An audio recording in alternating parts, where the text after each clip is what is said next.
ETF index mutual funds నేర్చుకుని stock మార్కెట్లో రాణించాలనుకుంటున్నారా? వెంటనే ఈ నెంబర్కి కాల్ చేయండి.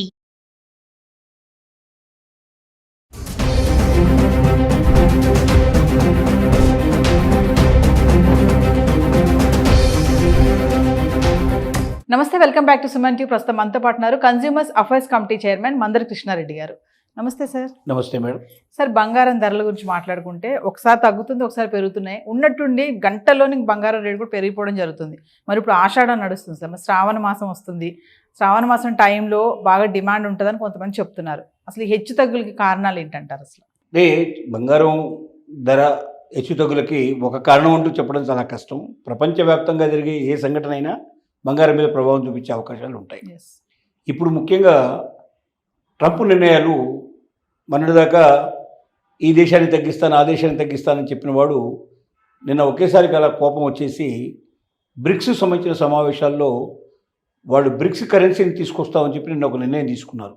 అంటే డాలర్ని పడగొట్టాలని, డాలరుకు ప్రత్యామ్నాయంగా బ్రిక్స్ కరెన్సీ తీసుకొస్తానని ఎప్పుడైతే చెప్పాడో ఆ మాటతో విపరీతమైనట్టు ఊగిపోయే పరిస్థితి ఏర్పడి, నేను ఈ బ్రిక్స్ దేశాల్లో ఎంతమంది అయితే పాల్గొంటున్నారో వీళ్ళందరికీ 10% ఎక్కువగా అన్నిట్లలో కూడా వెంటనే నేను పన్ను పెంచేస్తాను, వాళ్ళు మా దేశానికి సప్లై చేసే అన్ని ఐటమ్స్ మీద 10% పెంచేస్తానని చెప్పాడు. పిచ్చివాడి ప్రేరేపణలాగా ఉంటుంది. రాత్రి ఏం మాట్లాడతాడో, పొద్దున ఏం మాట్లాడతాడో, ఏ క్షణంలో ఏ నిర్ణయం తీసుకుంటాడో, ఒక పరిపూర్ణమైన ఆలోచన విధానం ఉండేటువంటి ఒక ప్రెసిడెంట్ మాట్లాడినట్టుగా మాట్లాడలేదు. ఇంత ముందుకు అమెరికా చరిత్రలో ఏ ప్రెసిడెంట్ ఇలా మాట్లాడినవాడు కానీ, ఇలాంటి నిర్ణయాలు తీసుకున్నవాడు కానీ, ఇలాగా తన పొగరుని చూపించేటువంటి ప్రయత్నం చేయడం కానీ ఎవరూ చేయలేదు. దీనికి భిన్నంగా చేస్తున్నాడు కాబట్టి ట్రంప్ నిర్ణయాల మీద కూడా కొంత ఆధారపడే పరిస్థితి ఏర్పడింది. ఇంకా మనకు అటువైపున యుద్ధాలు కూడా పూర్తిగా తగ్గినట్టుగా లేదు. వీటన్నిటినీ దృష్టిలో పెట్టుకొని ఇవాళ కొంత తగ్గుముఖం కనపడుతుంది. ఇంకా కొద్ది రోజులు ఇట్లా తగ్గుముఖం ఉండే అవకాశాలు కనబడుతున్నాయి మనకు. మనం 70-75 వేల దాకా కూడా వెళ్ళినా ఆశ్చర్యపడాల్సిన అక్కర్లేదు. కానీ అదే స్థిరంగా ఉండి అక్కడ మళ్ళీ ముందుకు వచ్చే పరిస్థితి కూడా ఉండొచ్చు. ఇది ఒక్కరోజు ఈ రేటు, ఒకరోజు మరో రేటు ఉండడానికి కారణం ప్రపంచంలో ఉన్న పరిస్థితులను బట్టి, ప్రపంచ మార్కెట్ సంబంధించిన రేటు కాబట్టి వాళ్ళు తీసుకునే నిర్ణయం మీద ఆధారపడి ఉంటుంది తప్ప ఈ లోకల్ మార్కెట్ మీద ఉండేటువంటి నిర్ణయం కాదు. ఇది దీంట్లో ఉన్న పరిస్థితి. అంటే సార్, ఇలా హెచ్చు తగ్గులు అవుతున్న క్రమంలో ఎవరైతే బంగారం కొనుగోలు చేస్తూ ఉంటారు పెద్ద మొత్తంలో, అలాంటి వాళ్ళకి ఏమైనా ఎఫెక్ట్స్ ఉంటాయంటారా? ఇలా రేట్స్ ఫ్లక్చువేట్ అవుతుంటే అంటే అలాంటి వాళ్ళు చాలా జాగ్రత్త పడతారు. పెద్ద మొత్తంలో పర్చేజ్ చేసేటువంటి వాళ్ళు రేపొద్దున హెచ్చు తగ్గులకు కూడా సిద్ధపడేటువంటి వాళ్ళే కొంటారు తప్ప మామూలు వాళ్ళు కొనరు. ప్రభుత్వాలు కొనుక్కునేవేమో అవి రిజర్వ్ బ్యాంకులో పెడతారు. దానికి ఈ రేట్లతో పెద్ద సంబంధం ఉండదు. వాళ్ళు ఆనాటికి ఎంత బంగారం ఉందో చూపి దాని నిల్వ ప్రకారంగా ఏం చేయాలనేది వాళ్ళు దేశానికి సంబంధించిన ఒక నిర్ణయం ఉంటుంది, దాని ప్రకారం పర్చేజ్ చేస్తారు. ఇక పెద్ద ఎత్తున కొనేవాళ్ళు అప్పటికప్పుడు, అంటే వాళ్ళకి ఆల్రెడీ ఆర్డర్స్ ఉంటాయి. వాళ్ళకి ఒక వారానికో 15 రోజులకో నెలలకు ఉండే 15 రోజులకు ఉండే ఆర్డర్స్ని బట్టి ఈ రేటు నడుస్తుంది, మరి కొనమంటారా అని ముందుగా వాళ్ళకి సంబంధించినటువంటి కస్టమర్స్ని అడిగి తీసుకోమని చెప్పిన తర్వాత తీసుకుంటారు. హెచ్చు తగ్గులతో వాళ్ళకి సంబంధం లేకుండానే ఉంటుంది.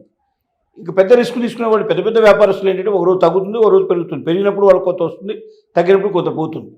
అది బ్యాలెన్స్ చేసుకుని కొంటూ ఉంటారు. కాబట్టి దీనికి పెద్ద సంబంధాలు ఉండవు. అంటే ముందు శ్రావణ మాసం వస్తుంది అని అంటున్నారు. ఆ టైంలో గోల్డ్కి చాలా డిమాండ్ ఉంటుందని చెప్పేసి ఒక న్యూస్ అయితే ఉంది సార్. నిపుణులు చెప్తున్నారు. నిజంగానే ఉంటుందా డిమాండ్ ఆ టైంలో? డెఫినెట్గా మనకు ఇప్పుడు ఆషాఢం పోయిన తర్వాత శ్రావణం ప్రారంభం అయితే శుభకార్యాలు అవన్నీ స్టార్ట్ అయ్యే అవకాశాలు ఉంటాయి.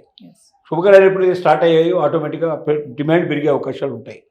ఎందుకంటే ఆషాఢ మాసంలో ఎక్కువగా మ్యారేజెస్ అవి జరగవు కాబట్టి, పెద్దగా శుభకార్యాలు జరగవు కాబట్టి డెఫినెట్గా కొద్దిగా డల్గా ఉండే అవకాశం ఉంది. శ్రావణ మాసం నుంచి అది పెరిగే పాసిబిలిటీస్ ఉన్నాయి. అది మార్కెట్లో అందరికీ తెలిసిన విషయమే. డెఫినెట్గా కొంత మార్పు వస్తుంది. అంటే బంగారానికి డిమాండ్ పెరుగుతుంది, అంత మాత్రంలో రేటు పెరుగుతుంది అనేది మనకు గ్యారంటీ ఇవ్వలేవు. డిమాండ్ మాత్రం పెరిగే పాసిబిలిటీస్ ఉన్నాయి. సార్, మామూలుగా బంగారంలో తరుగు అంటారు కదా సార్, తరుగుని ఎలా లెక్కిస్తారు అసలు? హాల్మార్క్ అంటే ఏంటంటే గత వీడియోలో మీరు చెప్పారు హాల్మార్క్ గురించి. ఒకసారి మళ్ళీ అంటే తరుగు అనేది ఎలా లెక్కిస్తారు? మనం ఎక్కడ మోసపోయే ఛాన్సెస్ ఎక్కువగా ఉంటాయి? స్వచ్ఛమైన బంగారం 24 క్యారెట్ ఏదైతే ఉన్నదో 99% అది పర్ఫెక్ట్గా ఉండేటువంటి పాసిబిలిటీ ఉంటాయి, ప్యూరిటీగా ఉండేటువంటి. దాంట్లో ఏ రకమైంది కూడా దాంట్లో కలవకుండా బంగారం రూపంలో ఉంటుంది. కానీ బంగారం మెత్తగా ఉంటుంది. దీంతో ఏ మాత్రం ఆభరణాలు చేసినా గట్టిగా నిలబడం అవి. కాబట్టి దానిలో గట్టిదనం చేకూర్చడానికి చేసే ప్రయత్నం ఏంటంటే 22 క్యారెట్స్ బంగారం. 22 క్యారెట్స్ ఏంటంటే 91.6% పర్ఫెక్ట్ గోల్డ్ ఉంటుంది. మిగతాది 8.4% దాంట్లోపల మనకు రాగి కానీ వెండి కానీ ఇంకా రకరకాల వాహనాలు అంటే ఎందుకు కలుపుతారంటే దానికి పట్టి నగ తయారు చేసే దాన్ని బట్టి ఏం కలపాలి దాంట్లో వాళ్ళు డిసైడ్ చేసుకుంటారు. అది దాన్ని పెట్టి దీనికి కలిపేస్తారు. కలిపినప్పుడు ఏమవుతుందంటే అది స్వచ్ఛతను కోల్పోతుంటే 24 క్యారెట్స్ స్వచ్ఛతను కోల్పోయి 22 క్యారెట్స్కి వస్తుంది. 22 క్యారెట్స్ లోపల 91.6 మాత్రమే మనకు ప్యూర్ బంగారం దొరుకుతుంది. మిగతాదంతా కూడా తలుపు కింద తీసేసే అవకాశాలు ఉంటాయి. అదే 22 నుంచి 18 క్యారెట్స్ కూడా ఉంటుంది. 18 క్యారెట్స్కి వచ్చేసరికల్లా 75% మాత్రమే ప్యూరిటీ ఉంటుంది. 25% ఇతర లోహాలన్నీ కలిపేస్తారు. అంటే దీన్ని బట్టే నగ మనకు కొనేటప్పుడు వాడు తిరిగి మళ్ళీ తీసుకునేటప్పుడు ఏం చేస్తారంటే ఇవి తీసేస్తారు, తలుపు కింద తీసేస్తారు. అంటే 22 క్యారెట్స్లోనేమో 8.4% తీసేస్తారు. 18% లోపల 75% అంటే 25% తీసేస్తారు. ప్లస్ మజూరీ చేసినందుకు అయ్యేటువంటి ఖర్చులు కలుపుతారు. ఏది కొనుక్కునేటప్పుడు వీళ్ళకి అమ్మేటప్పుడు మనకు నగ తయారు చేసి ఇచ్చేటప్పుడు దాంట్లో 90% అంటే ఇంతవరకే లెక్క కడతారు. బంగారాన్ని 22 క్యారెట్స్ బంగారం కాబట్టి 91.6% బంగారాన్ని లెక్కగట్టి మిగతా లోహాలకు ఎంత అవుతుందో దాన్ని లెక్కగట్టి ప్లస్ తయారు చేయడానికి ఎంత ఖర్చు అది లెక్కబట్టి తీసుకుంటారు. అదే అమ్మేటప్పుడు ఏమవుతుందంటే ఆ తరుగు తీసేయడం జరుగుతుంది. దాంట్లో ఎంత తరుగు పోయిందో ఇప్పుడు తరుగు తీసేయాల్సింది కదా అంటే 91.6% మాత్రమే ప్యూరిటీ ఉంటుంది కాబట్టి అందుకే లెక్క కడతారు.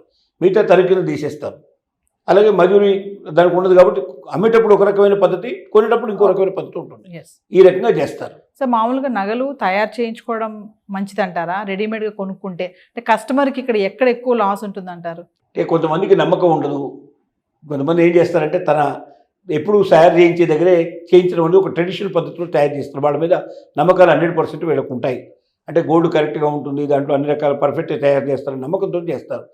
కానీ వీళ్ళు కూడా డిజైనర్స్ని పెట్టి చాలా భారీ ఎత్తున తయారు చేస్తారు కాబట్టి ప్యూరిటీ అనేది చేసేందుకు ఎవరికైనా అవకాశాలు ఉంటాయి. పెద్ద దాంట్లో ఏమాత్రం ప్యూరిటీ టెస్టింగ్ చేయమని మనం చెప్తే దానికి సంబంధించిన పర్సన్స్ చెక్ చేసి ఇస్తారు. తర్వాత హాల్ మార్క్ కంపల్సరీ ఉంది కాబట్టి ఇప్పుడు హాల్ మార్క్ లేని ఆభరణాలు ఎవడు అమ్మడానికి వీల్లేదు. బయట చేయించినా అక్కడ చేయించినా హాల్ మార్క్ చేయించాలనేది కండిషన్ ఉంది. కాబట్టి బయట ఒక్కొక్కరి దగ్గర మనం వెళ్ళి మనం ఇండివిజువల్గా చేయించుకునే దగ్గర హాల్ మార్క్ లేకుండానే ఇస్తారు వాళ్ళు. అంటే వాళ్ళు పెద్దగా వాళ్ళు గవర్నమెంట్ దగ్గర రిజిస్ట్రేషన్ చేసుకొని ఉండరు కాబట్టి ఇలాంటి వాళ్ళని పట్టుకోవడం కష్టం గవర్నమెంట్కి. కానీ ఆభరణాలు అమ్మేటువంటి వాళ్ళు తప్పనిసరిగా గవర్నమెంట్ దగ్గర రిజిస్ట్రేషన్ చేసుకుని ఉంటుంది కాబట్టి ఆభరణాలు బయట విక్రయించే ప్రతి ఒక్క వ్యక్తి తప్పనిసరిగా హాల్ మార్కు దాని ముద్ర ఉండాల్సింది. దాని మీద అలాంటి ముద్ర ఉన్నదే మనం కొనాలి. అలా లేకపోతే మనం వెంటనే కంప్లైంట్ కూడా ఇవ్వాలి. ఆ హాల్ మార్క్ ఉండినప్పుడు మనకు 100% రక్షణ ఉంటుంది. రేపు భవిష్యత్తు లోపల 22 క్యారెట్స్ అంటే 22 క్యారెట్స్ తప్ప ఖచ్చితంగా కొనాల్సిందే. దాంట్లో ఏమైనా తేడా ఉంటే అప్పుడైనా సరే ఆ వ్యాపారస్తులు ఎవడో వాడు పట్టుకొని వాడి దగ్గర డబ్బు కలెక్ట్ చేసే ప్రయత్నం చేస్తారు, వాడికి శిక్ష కూడా విధిస్తారు. కాబట్టి హాల్ మార్క్ అనేది మనకు ఒక ISI ముద్ర లాంటిది. మన దగ్గర అది ఉంటే అంటే ఆ బంగారానికి ఖచ్చితంగా వాల్యూ మనకి ఎప్పటికైనా వస్తుంది. Thank you sir.